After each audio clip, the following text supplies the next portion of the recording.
திருமுருகை அவர்கள் தான் வந்து இந்த ஒரு விஷயத்த பண்ணியிருப்பாரு அப்படின்னு சொல்லி நீங்களே கூட சொல்லியிருந்தீங்க. ஆனா இப்போ வந்து சேகர் பாபு அப்படின்ற மாதிரி இல்லை, இந்த ஆடியோ வந்த பிறகு தான் எனக்கு தெரியுது. ம். இன்னும் அதில் எத்தனை பேருக்கு தொடர்பு இருக்குன்னு நமக்கு தெரியாது இல்லையா? காவல்துறை அவங்களுடைய கட்டுப்பாட்டில் இருக்குது. இதை மீறி காவல்துறை வந்து நியாயமாக நீதியாக வந்து விசாரணை பண்ணுவாங்களா? சிபிசிடியாக இருந்தாலும் சிபிசிடி ஒன்றையும் வானத்திலிருந்து குதிச்ச தேவதூதர்கள் இல்லையே. ம். அவங்களும் தமிழக காவல்துறை தானே, புரியுதுங்களா இல்லையா? அப்படி இருக்கும்போது அவங்க விசாரணை பண்ணி இதில் யார் யார் சம்மந்தப்பட்டிருக்காங்க அப்படின்னு ஒரு புலன் விசாரணை தீவிரப்படுத்த வாய்ப்பே இல்லை. ஏன்னா அது வெளியும் போவாங்க, அப்படியே முட்டு நின்றுடும். அதுக்கப்புறம் அப்படியே கழட்டி விட்டு அடுத்த வேலைகளை பார்த்துட்டு போயிட்டே இருப்பாங்க. காவல்துறை அவ்வளோதான். ஏன் சொன்னால் அது எல்லாமே அதிகார வர்க்கத்துக்கு உட்பட்ட ஒரு விஷயம் இருக்கா இல்லைங்களா? ம். ம். அப்போது ஒரு அமைச்சர் வந்து பேசின பேச்சு ஆடியோ கேட்கும்போது ரொம்ப என்னடா மனுஷன் தான். எனக்கு வந்து எப்படின்னா திமுகலே கொஞ்சம் ஷார்ப் கார்னர் வந்து சேகர்பாபு மேலே இருந்தது.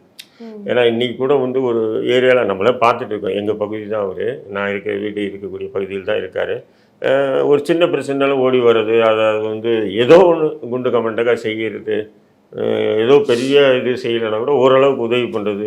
இப்போது அவர் எம்எல்ஏ ஆனார், அமைச்சரானாரே தவிர அவர் எதிர்கட்சியாக இருக்கும்போது கூட அவர் அதை செஞ்சுட்டு இருந்துக்கிட்டார் அந்த மக்களுக்கெல்லாம். ஆனால் எந்த ஒரு பிரச்சனை இருந்தாலும் உடனே களத்தில் இறங்குவார். பட் நீ எவ்வளோதான் நல்லவனாயிரு இருந்தாலும் வந்து சட்டத்தை உங்கள் கையில் எடுத்துக்கிட்டு சவுக்கு சங்கருக்கு எதிராக அப்படி நடந்துக்கிட்டது எப்படி நம்ம கடந்து போக முடியும்? சாதாரணமாக கடந்து போக முடியும் சொல்லுங்கள்.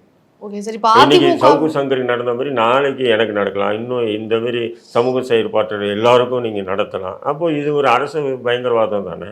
அப்போ இதை வந்து நம்ம சாதாரணமாக கடந்து போகணும்னு சொன்னால் இது மிகப்பெரிய தவறு. நிறைய பேர் என்ன பண்ணுறாங்க, சேகர்பாபு விடுங்க, இந்த விஷயம் பேச வேணாம் அப்படி தான் பார்க்குறாங்க. ஏன் பேச வேணான்றேன் நான். சேகர்பாபுவாக இருக்கட்டும், அது ஸ்டாலினாக இருக்கட்டும், யாராக இருந்தாலும் இதை பற்றி பேசி ஆகணும். இது மிகப்பெரிய தவறு இது.